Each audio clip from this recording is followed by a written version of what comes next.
আস্তে আস্তে হাতে মোবাইলটা নিয়ে রুম থেকে বেরিয়ে আসলাম আমি। নিচে নামতেই তানিশা আর মামনি হাঁ করে তাকিয়ে রইল আমার দিকে। আমি মুস্কি হেসে তাকে বললাম, আমায় কেমন লাগছে?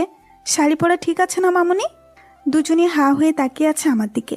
তাই আমি আবারও বলে উঠলাম, কি হলো মামনি, কথা বলছো না কেন? এমন সময় তানিশা বলে উঠল, ওরে দোস্ত, তোর কি সুন্দর লাগছে। আমি তানিশার কথা শুনে একটু ভাব নিয়ে বললাম, থ্যাংক ইউ জানু। তারপর মামনিকে বললাম, আমায় ভালো লাগছে তো মামনি? খুব সুন্দর লাগছে। তাহলে এখন আমি যাই। যা, আর গাড়িতে সব খাবার আমি উঠিয়ে দিয়েছি, তুই গিয়ে বস। ওকে মাই সুইট মামনি। এই বলে সামনে এগোতে লাগলাম আমি। হঠাৎই দরজা পর্যন্ত আসতেই তানিশা ডেকে বলল, অল দ্য বেস্ট দোস্ত। বিনিময়ে আমিও মুস্কি হাসলাম। গাড়ির কাছে আসতেই ড্রাইভার কাকু বলল, তোমায় খুব সুন্দর লাগছে মাইশা মামুনি। থ্যাংক ইউ চাচা। তারপর মুস্কি হেসে আমি বসে পড়লাম গাড়িতে। আমি বসতেই ড্রাইভার কাকু গাড়ি চালাতে শুরু করলো। আর আমিও এক দীর্ঘশ্বাস ফেলে বললাম, কাব্যর অফিসে। কিছু দূর যেতেই সামনে কিছু গোলাপ ফুলের দোকান দেখতে পেলাম আমি। তাড়াতাড়ি ড্রাইভার চাচাকে গাড়ি থামাতে বললাম। তারপর কিছু লাল গোলাপ ফুল কিনে নিলাম আমি। তারপর আবারও চললাম কাব্যের অফিসের উদ্দেশ্যে। আজকে কাব্যকে জাস্ট চমকে দিব। আধ ঘন্টা পর ড্রাইভার চাচা বলল, আমরা চলে এসেছি মাইশা মামুনি। আমি ওনার কথা শুনে মুস্কি হেসে খাবারের ব্যাগগুলো হাতে নিয়ে গাড়ি থেকে বাইরে বেরিয়ে আসলাম। তারপর চাচাকে বললাম, কিছুক্ষণ ওয়েট করো, আমার একটু সময় লাগবে, তবে গাড়ি ছেড়ে যাবে না কোথাও, ঠিক আছে? ওকে মামুনি, তুমি নিচে যাও, আমি আছি এখানে। তারপর আমিও আর কথা না বাড়িয়ে সোজা চলে গেলাম অফিসের ভেতরে। বুকের ভেতর অস্থিরতা কাজ করছে। কি করে কি বলবো কে জানে। ধুর, এত ভাবার কি আছে? সোজা গিয়ে গোলাপগুলো হাতে দিয়ে মনের কথা সব বলে দিবি, এই ভেবে লিফটে উঠে পড়লাম। কিছুক্ষণের মধ্যেই কাব্য ভাইয়ার রুমের সামনে চলে আসলাম। তারপর ভেতরে ঢুকেই যা দেখলাম, মুহূর্তের মধ্যে সব ভাবনা চিন্তা ভেঙে চুরমার হয়ে গেল আমার। স্তব্ধ হয়ে দাঁড়িয়ে আছি আমি, আর আমার সামনে কাব্য আর একটা মেয়ে একে অপরকে জড়িয়ে ধরে আছে। বিষয়টা হয়তো আমার কল্পনার বাইরে ছিল। ভেবেছিলাম কাব্যকে চমকে দিব আমি, কিন্তু এখানে এসে যে আমি নিজেই চমকে যাবো তা বুঝতেই পারিনি। কেন জানি না শরীরের সব শক্তি অবশ হতে লাগলো। মুহূর্তের মধ্যেই হাত থেকে খাবারের ব্যাগটা নিচে পড়ে গেল। শব্দ হলো কিছু। এদিকে কাব্য আচমকা কোনো কিছুর শব্দ পেয়ে পিছনে ঘুরে মাইশাকে দেখে অবাক হয়ে যায়। পরক্ষণেই তার মনে পড়ল সে তো লাবণ্যকে জড়িয়ে ধরে আছে। কাব্য তাড়াতাড়ি লাবণ্যকে ছেড়ে দিতে নিলে লাবণ্য বলে উঠল, প্লিজ আমায় ছেড়ে যাস না, তোকে ছাড়া যে আমি বাঁচতে পারবো না। মেয়েটির কথা শুনে আর কিছু শোনা বা বলার মধ্যে ছিলাম না আমি। এমন সময় মেয়েটিকে ছেড়ে কাব্য আমার সামনে এসে বলল, তুই এখানে? আমি চুপ। এমন সময় ওই মেয়েটা বলে উঠল, কোনো আদব কায়দা শেখোনি? কারো রুমে ঢুকলে পারমিশন নিয়ে ঢুকতে হয়, জানো না? মেয়েটির কথা শুনে ঘৃণা লাগলো আমার। এমন সময় কাব্য লাবণ্যের দিকে তাকিয়ে বলল, তুই থাম। তারপর আবার আমার দিকে ঘুরে বলল, কি হলো, তুই কথা বলছিস না? আমি কোনো কথা না বলে ব্যাগ আর নিচে পড়ে থাকা গোলাপ ফুলগুলো ওইভাবেই রেখে আস্তে করে পেছন ঘুরে চলে আসতে নিলাম। এমন সময় কাব্য আমার হাত ধরে বলল, চলে যাচ্ছিস কেন? হাত ছাড়ো। আগে তুই বলবি তো। কাব্যর কথা শুনে মুহূর্তের মধ্যেই মেজাজ বিগড়ে গেল আমার। আমি চেঁচিয়ে বললাম, হাত ছাড়ো আমার। তুই যেটা ভাবছিস সে। আর কিছু বলার সুযোগ দিলাম না আমি। টান মেরে হাত এনে আমি সোজা বেরিয়ে গেলাম। কষ্ট হচ্ছে প্রচুর।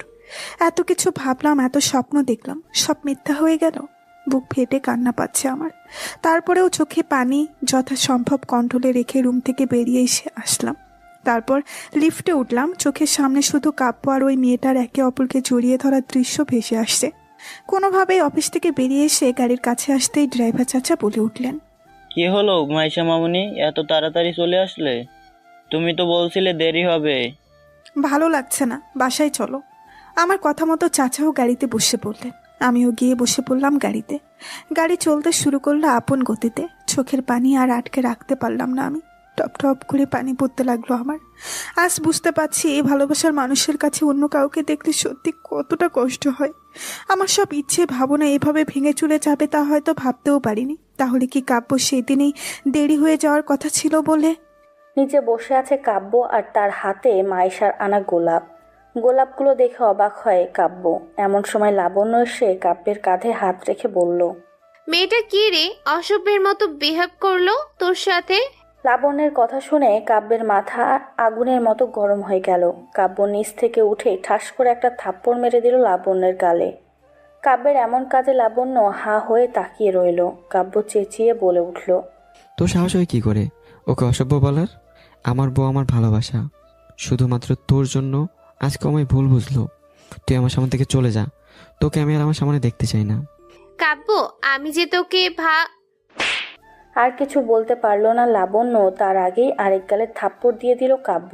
তারপর বলল, তুই এখান থেকে চলে যা।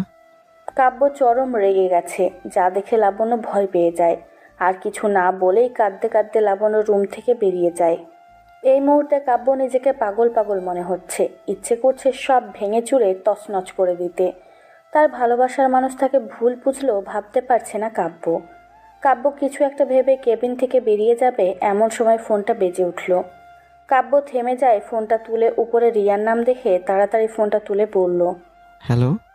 কাব্যের হ্যালো শুনে উপাস থেকে খুশি মনে রিয়া বলে উঠল, আরে কংগ্রাচুলেশন, কি অবস্থা বল? সব ক্লিয়ার হয়ে গেল? তোর মনের বাসনা আজ তাহলে পূরণ হলো। কেমন লাগছিল বল তোর বউকে? কী সব বলছিস তুই? তুই বুঝতে পারছিস না? না। মজা করছিস তুই? আরে মজা করব কেন? আরে তুই রেগে যাচ্ছিস কেন? মাইশা তোকে কিছু বলেনি? কি বলবে? কেন? ও তো তোকে আজ প্রপোজ করতে আসছিল, পৌঁছায়নি এখনো। অফিসে কিন্তু মাইশা তো তখন বলল। কাব্যের আর বুঝতে বাকি রইল না মাইশা তাহলে কেন এত সেজেগুজে এসেছিল। সব এলোমেলো হয়ে যাচ্ছে কাব্যের। এত বছরের ইচ্ছে এইভাবে নষ্ট করে ফেললো, তাও আবার নিজের দোষে। কাব্য বলে উঠল, অনেক বড় ভুল হয়ে গেছে রিয়া। কি হয়েছে মাইশা এখনো? মাইশা এসেছিল লাল শাড়ি পরে, খুব সুন্দর করে সেজে গুজে। তাহলে? তারপর কাব্য বলতে শুরু করলো। অফিসে নিজের রুমে বসে কাজ করছিল কাব্য। আজকে তাদের লাঞ্চের পর একটা বড় মিটিং আছে, যেটা তাদের জন্য খুবই জরুরি। তাই সেটা নিয়েই কিছু কাজ করতে ছিল কাব্য। এমন সময় রুমে ঢুকলো লাবণ্য। লাবণ্য ভিতরে ঢুকে সোজা কাব্যের সামনে চেয়ারে এসে বসলো। কাব্য লাবণ্যকে দেখে বলে উঠল, তুই এখানে এই সময়? লাবণ্য কিছুটা নরম গলায় বলল, তোর সাথে আমার কিছু কথা আছে। কাব্য লাবণ্যের কণ্ঠ শুনে ওর তাকানোতেই কিছুটা অবাক হয়ে যায়। কারণ লাবণ্যের চেহারা পুরো শুকিয়ে গেছে, চোখের নিচে কালো দাগ পড়ে গেছে। দেখে বোঝা যাচ্ছে কত রাত ঘুমায়নি সে। লাবণ্যের এমন অবস্থা দেখে কাব্য বলে উঠল, কি হয়েছে তোর? চোখে মুখের এমন অবস্থা কেন? হুট করেই লাবণ্য বলে উঠল, আমি তোকে ভালোবাসি, তোকে বিয়ে করতে চাই।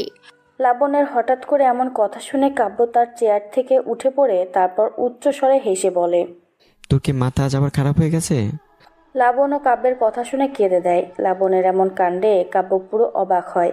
কাব্য লাবণ্যের সামনে গিয়ে দাঁড়িয়ে বলে, আরে তুই কাঁদছিস কেন? লাবণ্য কোনো কিছু না বলেই হুট করে কাব্যকে জড়িয়ে ধরে সে। কাব্য আচমকা এমনটা হওয়াতে পুরো হা হয়ে যায়। এদিকে লাবণ্য কাব্যকে জড়িয়ে ধরে বলতে থাকে, আমি সত্যি বলছি, আমি তোকে খুব ভালোবাসি। এই কয়েকদিনে অনেক চেষ্টা করেছি তোকে ভুলে যাওয়ার, কিন্তু কিছু পারছি না রে। কাব্য জাস্ট লাবণ্যকে সান্ত্বনা দেওয়ার জন্য ওর মাথায় হাত দিয়েছিল। আর এমন সময় মাইশা চলে আসে। এতক্ষণ কাব্যের সব কথা শুনে রিয়া বলে উঠল, এটা তুই কি করলি? মাইশা অনেক আশা নিয়ে গিয়েছিল তোর কাছে, আর তুই এত কাছে এসেও আবার সেই দূরে ফিরিয়ে দিলি। বিশেষ করে আমি ইচ্ছে করে কিছু করিনি, আমি তো শুধু। সে যাই হোক, এখন মাইশাকে গিয়ে আগে সব বল। ও তো অনেক কষ্ট পেয়েছে তোর জন্য। নিজ হাতে রান্না করে নিয়ে গিয়েছিল আর সেজেছিল তোর জন্য, কিন্তু তুই। এতটুকু বলে মন খারাপ করে ফোনটা কেটে দেয় রিয়া। আর কাব্য মন খারাপ করে বসে পড়ে চেয়ারে। এমন সময় কাব্যের পিয়ে এসে বলে তাকে মিটিংয়ে যেতে হবে। কাব্য তাকে বলে উঠল, তুমি যাও, আমি আসছি। কাব্যের কথা শুনে তার পিয়ে চলে যায়। কাব্য মন খারাপ করে কিছুক্ষণ বসে থেকে এক দীর্ঘশ্বাস ফেলে চলল মিটিংয়ে। আর মনে মনে ভাবলো রাতে গিয়েই মাইশাকে সব কথা, তার মনের কথা সব বুঝিয়ে বলবে। বুঝিয়ে বলে সবই বুঝতে পারবে মাইশা, এই বলে নিজেকে শান্ত করলো কাব্য। তারপর চলল তার গন্তব্যে। রাত 8টা। কাব্য দ্রুত গতিতে গাড়ি চালিয়ে বাড়ি পৌঁছাচ্ছে। আজ যে সে তার মনের সব কথা বলবে তার ভালোবাসার মানুষকে। তার সাথে সব ভুল বোঝাবুঝিও মিটিয়ে ফেলবে সে। এসব পরিকল্পনা করে চলেছে বাড়ির কাব্য। বেশ কিছুক্ষণের মধ্যেই কাব্য বাড়ি চলে আসে। বাড়ি ঢুকেই সোজা উপরে চলে যায় কাব্য। সারা রুমে মাইশাকে খুঁজতে থাকে, কিন্তু কোথাও খুঁজে পায় না মাইশাকে। কাব্য অস্থির হয়ে পড়ে। তারপর নিচে নেমে কাব্য চেঁচিয়ে তানিশাকে ডাকতে থাকে। কাব্যের চেঁচানো শুনে তানিশা আর মামুনি আর মামু তিনজনেই বেরিয়ে আসলো। তারপর মামুনি বলে উঠল, কি হলো, তুই চেঁচাচ্ছিস কেন? মাইশা কোথায়? ওই মাইশা তো ওদের বাড়িতে গেছে। হুম। তোর অফিস থেকে ফেরার সময় তোর মামার সাথে মাইশার দেখা হয়ে যায়, তারপর নাকি তার সাথেই চলে যায়। আমায় ফোন করে বলেছিল কিছুদিন থাকবে নাকি। কাব্য মামুনির কথা শুনে আর কিছু না বলে সোজা উপরে চলে যায়, কারণ সে বুঝতে পেরেছে মাইশা রাগ করেই চলে গেছে। এখন কি করবে কাব্য? নিজের বাড়িতেই নিজের রুমে বসে কেঁদেই চলেছি আমি। অসম্ভব রকম কষ্ট হচ্ছে আমার। বারবার শুধু কাব্য আর ওই মেয়েটার জড়ানো দৃশ্য ভেসে আসছে আমার। রাতে আর কোনো কিছু না খেয়েই ওইভাবেই ওই সাজেই ঘুমিয়ে পড়লাম আমি। মা অনেকবার খাওয়ার জন্য ডাকতে এসেছিল, কিন্তু আমিই যাইনি। ভালো লাগছে না কিছু। চুপচাপ কাঁদতে কাঁদতে ঘুমিয়ে পড়লাম আমি। ফোনটাও বন্ধ করে রেখেছি। মনে মনে পণ করেছি আর যাব না কাব্যের কাছে, থাকুক সে তার মতো। সকালে দরজা টোকানোর শব্দে ঘুম ভাঙলো আমার। এমনভাবে দরজায় নক করছে, মনে হচ্ছে দরজা ভেঙেই ফেলবে এখন দরজা না খুললে। একরাশ বিরক্তি মাখা মুখ নিয়ে বিছানা থেকে উঠে দরজা খুলে দিয়ে বললাম, এত জোরে দরজায় নক করার কি আছে? বিনিময়ে সামনে ব্যক্তি কিছু না বলেই হুট করে কোলে তুলে নিয়ে হাঁটা শুরু করলো। আচমকা এমনটা হওয়াতেই আমি পুরো ভয় পেয়ে তার হাত ধরে সামনে তাকাতেই দেখলাম কাব্য। আমাকে কোথায় নিয়ে যাচ্ছ? আমি যাব না তোমার সাথে, এক প্রকার চেঁচিয়ে এই কথাটা বলে উঠলাম আমি কাব্যকে। আর কাব্য একটা ডন্ট কেয়ার ভাব নিয়ে আমাকে কোলে তুলে নিয়ে এই সিঁড়ি বেয়ে নিচে নামছে। আর ওনার কাছে আমি অবাক। আবারও চেঁচিয়ে বললাম, আমার কথা কি কানে যাচ্ছে না? এমন সময় আমার চেঁচানো শুনে নিচে উপস্থিত হলো সবাই। মা বাবা আমাদের এভাবে দেখে বলে উঠল, কাব্য তুমি এইখানে? কাব্য আব্বুর দিকে তাকিয়ে বলল, শ্বশুর আব্বা, বউ আমার রাগ করে চলে আসছে, তাই নিয়ে যাচ্ছি। রাগ ভেঙে গেলে আবার নিয়ে আসবো। এই বলে সামনে হাঁটতে লাগলো কাব্য। আমি আব্বুর দিকে তাকিয়ে বললাম, দেখো বাবা, তোমার জামাই আমারে জোর করে নিয়ে যাচ্ছে, আমি যাব না, তুমি আমায় রেখে দাও। তোর সাহস হলো কি করে আমার নামে আমার শ্বশুর আব্বার কাছে নালিশ করার? একবার তো তোকে বাড়ি নিয়ে যাই, তারপর দেখাবো রাগ করে বাপের বাড়ি আসার ফল। দেখছো বাবা, তোমার জামাই কিভাবে ধমক দিচ্ছে আমায়। আমি যাব না। আম্মু, তুমি তো কিছু বলো। আশ্চর্য, আমার কথা শুনে মা বাবা কেউ কিছু বলল না, উল্টো মুখ চেপে হাসছে তারা। কাব্য আবারও বলে উঠল, শ্বশুর আব্বা শাশুড়ি মা, আসছি তাহলে। এই বলে আমায় কোলে তুলে নিয়ে এই বাহিরে বেরিয়ে আসলো কাব্য। আর এদিকে আম্মু আব্বু দুজনেই শুধু হাসছে। কাব্য আমায় কোলে করে নিয়ে এসে গাড়িতে বসিয়ে দিল আর নিজেও তাড়াতাড়ি এসে বসলো। আর আমি গাড়ি থেকে বেরিয়ে আসার চেষ্টা করছি আর বলছি, আমি যাব না তোমার সাথে, আমায় যেতে দাও।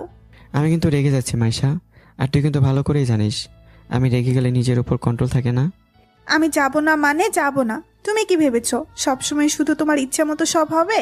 কিন্তু কে শোনে কার কথা? কাব্য কোনো কিছু না বলে গাড়ির দরজা নক করে দিল। তারপর শাড়ির আঁচল দিয়ে আমার হাত বেঁধে দিল। তারপর আমার দিক ঝুঁকে বলল, তুই যদি আর একটা কথা বলিস তাহলে তোর একদিন কি আমার একদিন। এত কথা কেন বলিস তুই? কোনো কিছু না বুঝে শুনে হনহন করে রেগে এখানে চলে এসছিস। আমার পারমিশন ছাড়া তোর সাহস কি করে হলো এখানে আসার? এদিকে কাব্য এত কাছে আসায় আমার হার্টবিট ওঠানামা করছে। শ্বাস নেওয়া মনে হয় এক্ষুনি বন্ধ হয়ে যাবে। আমি কাব্যর দিকে তাকিয়ে বললাম, আমি কিচ্ছু বুঝতে চাই না, তুমি থাকো তোমার জড়িয়ে ধরা বান্ধবীদের নিয়ে। মুহূর্তের মধ্যেই কাব্য রেগে আগুন হয়ে গেল। তারপর চেঁচিয়ে বলল, তোর সাহস তো কম না, আমার সাথে অন্য মেয়ে জড়াচ্ছিস তুই, আর তুই আমার চরিত্র নিয়ে বাজে মন্তব্য করছিস। আমি যেটা দেখেছি সেটাই বলেছি। ছি, তুই যেটা দেখেছিস সেটা সত্যি নয়, তোকে কিভাবে বোঝাই আমি? তোমাকে কিছু বুঝাতে হবে না, আমার যা বোঝার আমি বুঝে গেছি। আমি থাকবো না তোমার সাথে। তোমাকে ডিভোর্স দিয়ে অন্য আরেকটা ছেলেকে বিয়ে করে সুখে সংসার করব আমি। এই বলে ঠোঁটে কামড় দিলাম আমি। এই রে, মুখ ফসকে কি বলে দিলাম আমি? হঠাৎ করে এত সাহস কোথা থেকে আসলো আমার? আস্তে আস্তে কাব্যর চোখের দিকে তাকালাম আমি। রেগে আগুন হয়ে গেছে মনে হচ্ছে। যা দেখে ভয়ে ঘাবড়ে গেলাম আমি। এতক্ষণ ভয় না হলেও এখন ভীষণ ভয় লাগছে। কাব্য কিছু না বলেই আস্তে আমার কাছে এসে গাড়ি চালাতে শুরু করলো।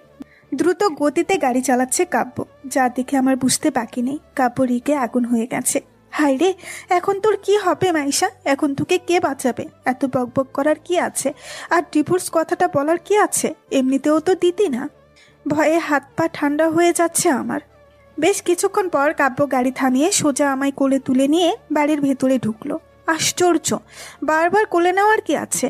আমি কি হাঁটতে পারি না নাকি? ভাবছিলাম গাড়ি থেকে নেমে দৌড়ে পালাবো, কিন্তু সেটাও হতে দিল না। এখন কে বাঁচাবে আমায়? এদিকে কাব্য মাইশাকে কোলে তুলে নিয়ে হনহন করে হেঁটে বাড়ির ভিতর ঢুকে তাদের রুমের দিকে পা বাড়াচ্ছে। সোফায় বসে চা খাচ্ছিল মামুনি আর তানিশা। আমাদের এভাবে দেখে অবাক হলো তারা। আমি তাদের দেখে চেঁচিয়ে বললাম, মামুনি বাঁচাও আমারে, তোমার ছেলে আমায় কিডন্যাপ করে নিয়ে আসছে। আমারে বাঁচাও মামুনি, না হলে তোমার ছেলে আমায় মেরেই ফেলবে মনে হয়। আমার কথা শুনে মামুনি বলে উঠল, ওকে কোথায় নিয়ে যাচ্ছিস কাব্য? ঠিকই তো ভাইয়া, তুমি মাইশাকে এভাবে কোথায় নিয়ে যাচ্ছ? এদিকে কাব্য কারো কথায় কান না দিয়ে সোজা মাইশাকে কোলে করে সিঁড়ি বেয়ে উপরে উঠল। আমি তানিশার দিকে তাকিয়ে বললাম, বোন প্লিজ বাঁচা আমায়, তা না হলে তোর ভাই যে কি করবে। এদিকে কাব্য আমার কথা শুনে ধমক দিয়ে বলল, জাস্ট শাট আপ। কাব্যর এমন কথা শুনে ভয়ে চুপসে গেলাম আমি।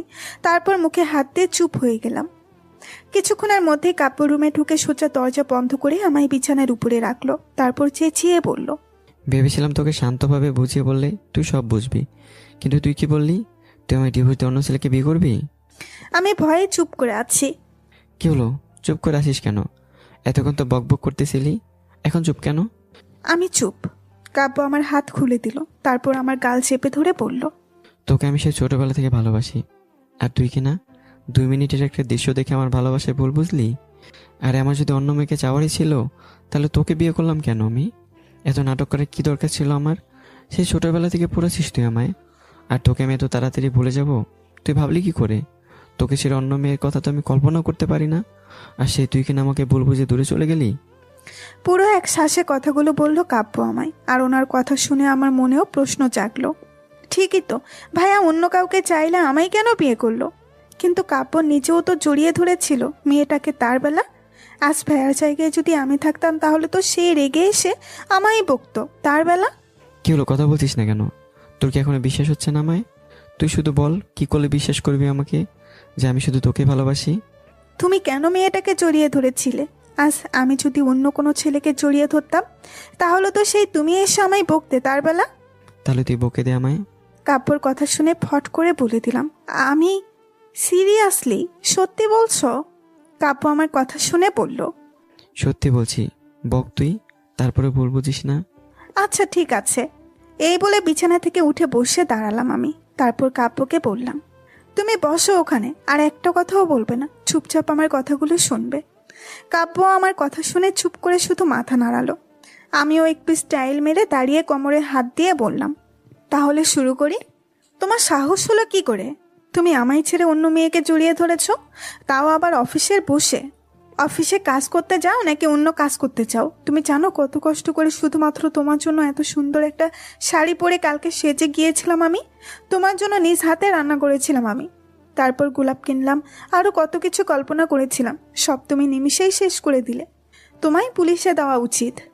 এই বলে চেঁচাতে লাগলাম আমি। আর কাব্য শুধু আমার মুখের দিকে তাকিয়ে চুপচাপ আমার কথাগুলো শুনতে লাগলো, আর মুখে হাত দিয়ে হাসি আটকানোর চেষ্টা।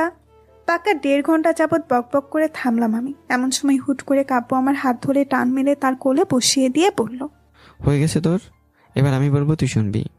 কাব্যর কথা শুনে অবাক হয়ে বললাম আমি, এটা কিন্তু কথা ছিল না। এখন তুমি আবার বকবে আমায়? তা হবে না। আর আমার কি দোষ? আমার কোনো দোষ নেই, সব দোষ তোমার। কাব্য আমার কথা শুনে ধমকের স্বরে বলল, থাম তুই, আমি একবারও বলেছি তোকে বকবো আমি? সবসময় বেশি বুঝিস কেন? কাব্যর ধমক শুনে মুখে হাত দিয়ে চুপ আমি। আর আমার কাছ দেখে কাব্য মুচকি হাসলো। তারপর আমার গাল ধরে তার দিকে ঘুরিয়ে বলল, তুই কেন বুঝিস না পাগলি? আমি শুধু তোকেই ভালোবাসি, কতটা চাই তোকে। কবে বুঝবি তুই? আজকে আমায় কথা দে, আর কখনো উল্টাপাল্টা কোনো কিছু দেখলে ভুল বুঝবি না। কোনো কিছু হলে সরাসরি আমায় বলবি, তারপর যা হবে তাই। তুই বুঝতে চাস না কেন? আমি তোকে নিজের সাথে তো খুব বেশি ভালোবাসি। এতটুকু বললে কাব্য শক্ত করে জড়িয়ে ধরলো আমায়। তারপর আবারও বলল, কখনো ছেড়ে যাস না আমায়, তোকে ছাড়া যে বাঁচতে পারবো না আমি, তোকে যে খুব ভালোবাসি আমি। এতক্ষণ কাব্যর সব কথাই খুব মন দিয়ে শুনেছি আমি। খুব ভালো রেখেছে আমার। আর আমিও মনে মনে ভাবলাম, আর কখনো ভুল বুঝবো না, কখনো কিছু হলে সরাসরি জিজ্ঞেস করব। আর এখন থেকে শুধু কাব্যকে ভালোবাসবো, ভালোবাসবো, ভালোবাসবো। এই ভেবে আমিও মুচকি হেসে কাব্যকে শক্ত করে তাকে জড়িয়ে ধরলাম। রাত 11টা, বিছানায় ঘুমিয়ে আছি। কাব্য কোথাও একটা গেছে, আর যাওয়ার আগে বলছে, আমি যেন ঘুমিয়ে না পড়ি। অনেক চেষ্টা করলাম কিন্তু ঘুম আটকাতে পারছি না। ঘুম কি আর আমার ইচ্ছে মতো চলে নাকি? সে তো তার মতোই চলছে, তাই আমি ঘুমাচ্ছি। সারাদিন খুবই সুন্দর গেছে। সবাই অবশ্য জিজ্ঞাসা করেছিল আমাদের মধ্যে কি হয়েছে। সবাইকে ভুলভাল কিছু বলে দিছি, শুধু তানিশাকে সব বলেছে। আর যাই হোক, she is my best friend. সব শুনে ও খুশি। কিছুক্ষণের মধ্যেই দরজা খুলে ভেতরে ঢুকলো কাব্য, হাতে তার একটা ব্যাগ। কাব্য ভেতরে ঢুকে মাইশাকে ঘুমিয়ে থাকতে দেখে হেসে বলল, দেখছো, পাগলিটাকে এত করে বলছিলাম ঘুমিয়ে যাস না, তারপরে ঘুমিয়ে পড়লো। কাব্য তার হাতে থাকা ব্যাগটাকে টেবিলের উপর রেখে আস্তে করে হেঁটে মাইশার পাশে গিয়ে বসলো। তারপর মাইশার দিকে তাকিয়ে মুচকি হাসলো। কতটা না সুন্দর লাগছে কাব্যের কাছে মাইশাকে। কাব্য মাইশার দিকে ঝুঁকে তার কানে কানে বলল, মাইশা ওঠ। প্রথম ডাকে মাইশা হালকা নড়ল, যা দেখে কাব্য হাসলো। ঘুমের মধ্যে কারো মুখে নিজের নাম শুনে কিছুটা নড়ে চড়ে উঠলাম আমি। হুট করেই চোখ খুললাম আমি। হঠাৎ করে সামনে কাব্যকে এতটা কাছে দেখে কিছু ঘাবড়ে গেলাম আমি। তারপর বলে উঠলাম, চলে এসেছো তুমি? চলে এসেছি। তোকে না বারণ করেছিলাম ঘুমোতে, তাহলে ঘুমিয়েছিস কেন? আসলে কি বলো তো, বহুত চেষ্টা করেছিলাম আমি না ঘুমানোর, কিন্তু তুমি তো আসছিলে না। আর ঘুম এসে আমার দরজায় কলিং বেল বাজাচ্ছিল। প্রথম 1 ঘন্টা খুলেনি, কিন্তু পরে যখন দেখলাম তুমি সেই 1 ঘন্টায় আসছো না, তাই বাধ্য হয়ে দরজা খুলে দিলাম। তাই আর কি।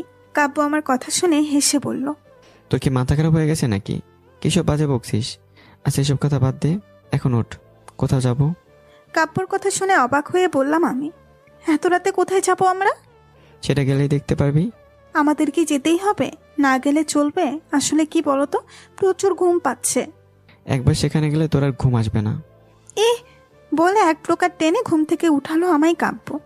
এদিকে আমি ঘুমের চোখে দেখি না। কাব্য আমার অবস্থা দেখে আমায় কোলে তুলে নিয়ে ওয়াশরুমে চলে গেল। চোখে মুখে পানি দিয়ে বের করলো। তারপর ঘুম গেল না। কাব্য আবার আমায় কোলে তুলে নিয়ে এসে আয়নার সামনে দাঁড় করালো। তারপর হালকা রেগে বলল, তুই কি ঘুম থেকে উঠবি নাকি আমি একাই চলে যাব? এই রে, জামাই আমার রেগে গেছে, কিন্তু আমার কি দোষ ঘুম না ভাঙলে? আমি জোরপূর্বক নিচের চোখ খুলে বললাম, আরে রেগে যাচ্ছ কেন? বলো কি হবে, আমি সব করছি। কাব্য হালকা রেগে বলল, ওই ব্যাগটার মধ্যে তোর জন্য কিছু গিফট আছে, পড়ে ফেল। কাব্যর কথা শুনে অটোমেটিক ঘুম গায়েব। আর যাই হোক, আমার জন্য গিফট আনছে, দেখতে হবে না? আমি হুট করে বললাম, কোথায় গিফট? ওই ব্যাগে। কাব্যর কথা শুনে আমি আর দেরি না করে তাড়াতাড়ি ব্যাগটাকে কাছে নিয়ে এসে ব্যাগ থেকে বের করলাম একটা নীল শাড়ি, নীল কাচের চুড়ি, কাজল, আইলাইনার সহ আরও কিছু জিনিস, তার সাথে কিছু লাল গোলাপ। এসব দেখে খুশি হলাম আমি। হুট করে কাব্যকে জড়িয়ে ধরে গালে চুমু দিয়ে বললাম, থ্যাংক ইউ জামাই। হঠাৎ করে মাইশার এমন কাজে কাব্য অবাক হয়ে হাসলো। মুহূর্তের মধ্যে রাগ চলে গেল তার। তারপর হালকা হেসে ফেলল সে। এগুলো পরে তৈরি হ। এত রাতে এগুলো পরে যাবো কোথায় আমরা? আবারও প্রশ্ন? তোকে প্রশ্ন করতে বারণ করেছি না আমি? চুপচাপ এগুলো পরে তৈরি হয়ে চুপি চুপি নিচে চলে আয়, কে যেন টের না পায়। আশ্চর্য, নিজের বাড়িতে চোরের মতো যাবো কেন? কাব্য কিছুটা বিরক্ত হয়ে আমার গাল শক্ত করে চেপে ধরে বলল, আমি কিন্তু রেগে যাচ্ছি মাইশা, এত প্রশ্ন কেন তোর? আর একটা উল্টাপাল্টা কথা বললে কিন্তু। কিন্তু কি? হুট করে কোথা থেকে এত সাহস আসলো আমার? আমি কাব্যর গলা জড়িয়ে ধরে আবারও বললাম, আমি জানি জামাই তুমি এখন কিছু করতে পারবে না। আচ্ছা ঠিক আছে, তুমি গিয়ে ওয়েট করো, আমি আসছি।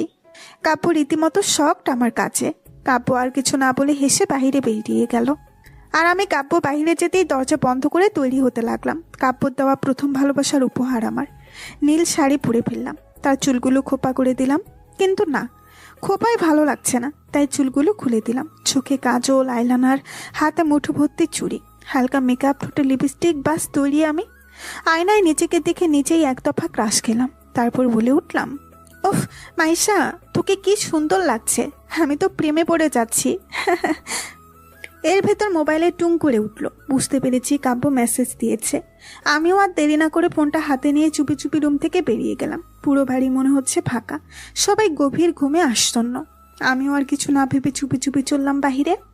গাড়ির পাশে হেলান দিয়ে দাঁড়িয়ে আছে কাব্য, পরনে তার ব্ল্যাক শার্ট, ব্ল্যাক জিন্স, হাতে কালো ঘড়ি, চুলগুলো বরাবরের মতোই সুন্দর করে সাজানো। এক হাতে মোবাইল নিয়ে মাথা নিচু করে দাঁড়িয়ে আছে সে। কারণ মাইশাকে মেসেজ দিয়েছে কতক্ষণ হয়েছে, কিন্তু এখনো আসার নাম নেই তার, আর মেসেজের রিপ্লাইও দিচ্ছে না। কাব্য একরাশ বিরক্তি নিয়ে বলল, এতক্ষণ করছে কি? এ বলে সামনে তাকাতেই অবাক কাব্য। রাতের বেলায়ও অসম্ভব সুন্দর লাগছে মাইশাকে, খোলা চুলগুলো উঠছে বাতাসে, যা আরো গভীরভাবে আকৃষ্ট করছে কাব্যকে। কাব্য কিছুক্ষণ তাকিয়ে থেকে তাড়াতাড়ি চোখ সরিয়ে ফেলল। এক প্রকার দৌড়ে এসে সামনে দাঁড়ালাম আমি কাব্যের। তারপর খুশি মনে বললাম, আমাকে কেমন লাগছে?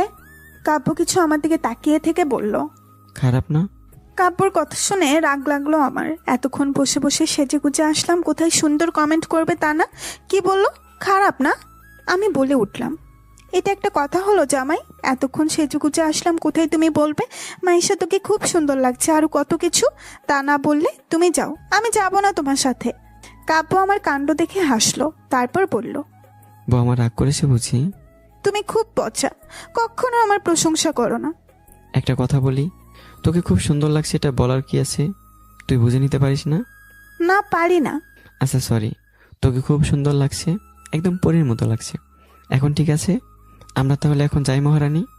কাব্যর কথা শুনে হাসলাম আমি।